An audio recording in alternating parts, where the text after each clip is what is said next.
summer, everybody. I hope that you enjoy this recipe that I created. It is my own recipe, and I think it's a really nice approach for a classic summery bake. I know like a lot of people, especially in Florida, we don't want to have our baking or ovens on because it's too hot, but this is a really just bright, clean, summery flavor. So these are my recipe notes, and I'm going to share with you my Caprese Pie. Probably saying that wrong. So what you're gonna need is, you can use whatever chicken you like. If you prefer legs, if you prefer like dark meat, if you prefer light meat, you can chop it up really fine and use it like that. I usually just grab a can of chicken, like that big chunky can that you get from Costco where it's like tuna fish but chicken. Works perfectly fine. I actually find it works even better because it's easier to smooth it out. So 1 can of chicken.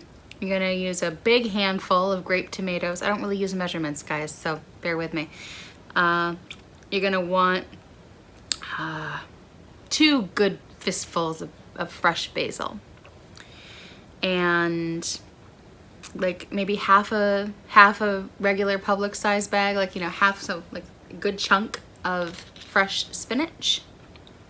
You're gonna need 1 egg, some decent balsamic. You're not gonna want crappy balsamic for this. It needs to be the good stuff. Some chives.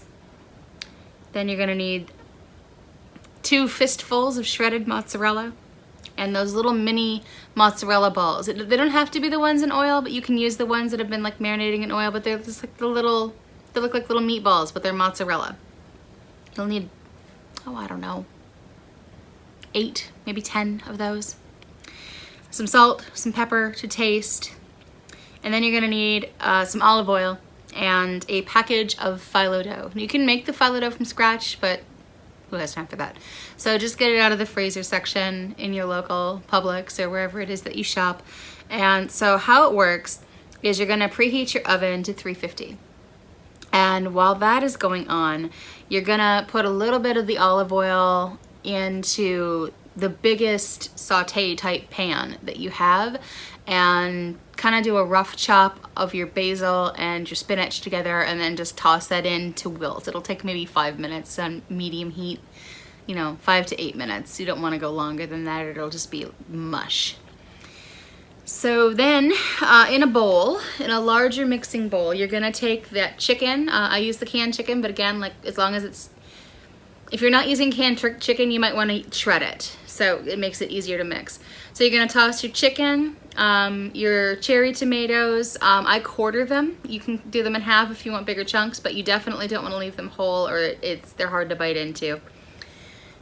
Your chives, your 2 fistfuls of shredded cheese, and all of your spices. You're gonna mix that all together. Sometimes I toss in a half a cup of ricotta. If it's not creamy enough, definitely add the ricotta.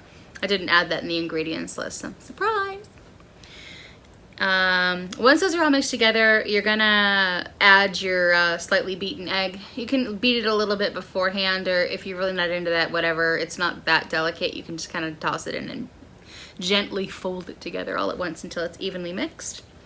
So then you set that aside, and in a pie tin, mine's a little larger. I wouldn't go less than 9-inch. So you're gonna start de-layering your Phylo dough. Now Phylo dough is really, really thin, so when you it comes in a roll, and when you unroll it, there's gonna be, I don't know, maybe 20 of these stacks, and you're gonna want to make sure that you're only getting 1 thin layer at a time. You do have to handle them carefully.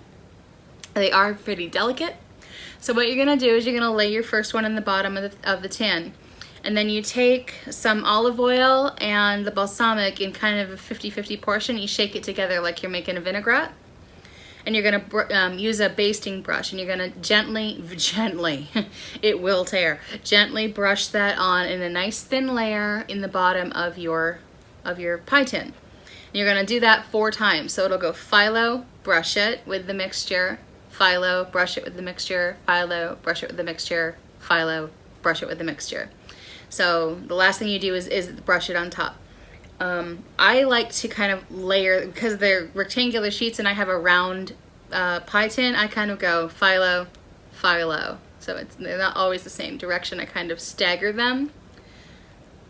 Does that make sense? You leave the ends kind of flopping out. That's okay. So then you dump the mixture in. And by the mixture, I mean like the chicken, the tomatoes, the chives, the cheese, all that stuff that's in your bowl. Pour that in gently and kind of even it out and you know, smooth it out. Level it, is what I'm trying to say. Then you're gonna take those little mozzarella balls and just kind of stick them in. You can do a pattern if you want to. Like I usually try to figure out, like, you can kind of see in the pie tin, like, how big is my piece gonna be, and I try to put at least 2 balls per slice, and I just kind of stagger them around. This is not an exact science. Once that's done, and then you're gonna kind of push them in there a little bit, you're gonna put another layer of Phylo and another layer of that balsamic glaze mixture that we made with the balsamic and the olive oil. So again, it'll go Phylo, brush it, Phylo, brush it, Phylo, brush it, Phylo. Then when you brush the top, you're gonna brush that top layer one more time, and you're gonna start to gently fold in all those edges one piece at a time. And every time you fold down a piece, you're gonna brush a little more oil on it, so that every time it crinkles on the top and you kind of get those thin sheets of dough just piled up around the edges, there's a little bit of that glaze over the top each time.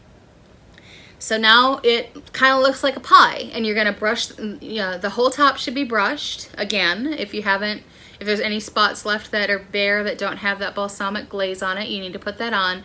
And I like to sprinkle a little bit of dried basil on top. You can use herbs de Provence. You can, usually when you use this method for, like, if you're making a spanakopita, people put on sesame seeds that get toasted. You know, you don't use the toasted ones, otherwise they'd be burnt when they come out of the oven. They toast while they're in the oven.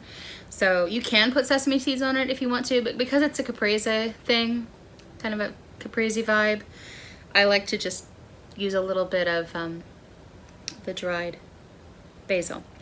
So, all right, so your oven is preheated to 350 and you have officially made your pie, and it kind of looks cool, right? Like, it's this neat little, slightly brain-like, smells delicious, lots of yummy. Put it in the oven 30 to 40 minutes. At 30 minutes, definitely check it. Now, because this is a balsamic glaze on the top, it's going to lie to you, and you're going to think that it is done before it is actually done on the inside, because the balsamic glaze is darker. So it's going to look darker on the bake than it actually is baked. So you kind of want to go until it looks like it's starting to be too dark, and then that's kind of where you're at. I am going to do another video to kind of back this one up, where I'm not just sitting in the chair, and we can look at the bake that I have is cooling on my stovetop right now, and we'll cut into it so you can see what's up with that. And it should, if I did it right, it should be super flaky and gooey and delicious, and it should resemble very much almost like a spanakopita. It won't have as much spinach and green because the base was more about the cheese than it was about the spinach. With the spanakopita, the inside is very, very densely green compacted, and this was more chicken and ricotta. I used ricotta in this one. But it will be a very similar thing. So it is a mash of deliciousness encased in lots of little flaky layers. So let's go have a look at that. Okay, so my husband, hello husband, and I are here in my messy little kitchen, and this is our caprese bake just out of the oven. You can kind of see how dark it looks. Like it's just going to be right on the edge of being overdone, but I promise you it's not. This is what happens when you have that dark balsamic as a glaze. And you can hear just how nice and flaky that's going to be. And I'm going to let my husband do the honors of slicing it, and we'll see just how gooey it is. So flaky. Careful, that might still be hot. Flakier than a vegan hippie. Don't be inappropriate, please. I'm not being inappropriate. I'm gonna get in trouble for that. You know that, right? Totally. Thanks. This is not vegan. I do not sanction his I'm just bad saying, this is jokes. not vegan. There was nothing vegan about this, not even remotely. It's, All right, so I'm gonna come in here with my. Ow. I'm gonna come in here with my trusty pie wedge. What is this? A pie spatula, pie knife, whatever. I believe had it's a cake a knife. little bit of trouble with the bottom of it because I had forgot to add a mixture, so it's not as clean and beautiful as this should be, but here we go. Oh, that looks good. That looks tasty. Look how gooey. Oh, hey, that was one of the mozzarella balls right there, nice and gooey. I'm just gonna crack this open so you can see what is like on the inside. And that is our Caprese Chicken summer Caprese. chicken Caprese summer bake. Yum.